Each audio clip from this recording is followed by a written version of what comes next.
لوی بدبخت هغه چې د جهنم دروازې بندي او د زور لګولې هغه څه کوي چې هغه جهنم ته د تلو ذریعه ګرځي. لوی بدبخت ده.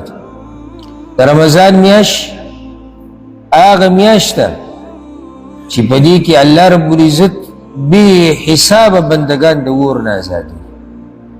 د رمضان میاشت د رحمتونو میاشت ده، د توبې الله ته د واپس کېدو میاشت ده.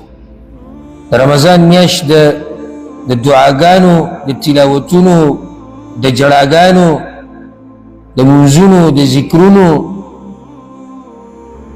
الله ته د ودرېدو، الله ته د سجدو لګولو میاشت. دغه میلمه را روان دي. یوه خبره هغه دا یاده کوي چې رب العالمین کله هم یو عبادت په موږ لازم کي کنه، یا یو عبادت موږ ته اوښیي هغه مستحبي سنت عبادت لازم نه، یا یو شی زموږ دپاره حلال کی، یا یو کار، او یا یو کار په موږ حرام کی، یا یو شی حرام کی، نو دا د حکمت نه خالی نه. د الله د شان سره دا نه ښایي چې هغه د یو کار وکړي او په هغې کې د حکمت نه وي. رب العالمین یو نوم دی الحکیم. حکمت د هغه په کارونو کې دی، حکمت د هغه په ویناګانو کې دی. الله رب العزت چې د رمضان د میاشت دې له دومره فضیلت ورکړی دی او بیا په دې کې دغه عبادت مقرر کړی دی چې هغه د اسلام رکن دی، نو دا هسې نه دی، په دې کې ډېر حکمتونه دي. رمضان دا میاشت دا یو مدرسه ده. مدرسه د زده کړې ځای ته ویلی کېږي، کوم ځای کې یو سړی زده کړه کوي، که هغه دیني علوم او که هغه دنیوي، دې ته په عربۍ کې مدرسه وایي.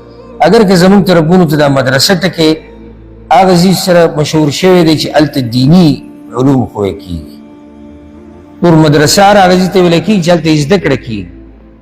د رمضان دا میاشت دا یو مدرسه ده. د اولنۍ ورځې نه واله د اخرنۍ پورې ته به مدرسه کې ته زده کړه کې. یو سړی وایي زه به څه زده کوم دلته، نو ته څه زده کوې به په رمضان کې، او تا ته رمضان څه خو غواړي هغه ته واوره، په یو څو نقاطو کې ته بیانوم. اولنۍ دا خبره چې الله رب العزت ته هېڅ ضرورت نشته چې موږ د هغه دپاره ځان وږی کړو او ځان تږی کړو، د هغه له فایده ورکوي، نه هغه له هېڅ فایده نه ورکوي. زما او ستا دا عبادتونه دا الله له ذره برابر فایده نه ورکوي، نه د الله په باچایي کې زیاتی راولي. زما او ستا ګناهونه الله له ذره برابر نقصان نه ورکوي او نه ذره برابر د هغه په باچایي کې کمی راولي. که مونږ عبادت وکړو د ځان سره هم ښه وکړو، او که مونږ نافرماني وکړه ځان لم تاوان ورکړو. بعضو خلکو ایمان راوړی بیا مدینې ته چې رالو نو بار بار به دا خبره کوله، مونږ ایمان راوړی، مونږ ایمان راوړی. رسول صلی الله علیه وسلم ته به وي مونږ ایمان راوړی دی، مونږ ګوره جنګ ته ضرورت رانغی او مونږ داسې اسلام ته غاړه کېښود. صحابه کرامو ته به وي. الله ایتونه راولېږل سورة الحجرات کې یمنون علیک ان اسلموا. الله وی دوی اثباتنه کوي په تا باندې چې موږ اسلام قبول کړی.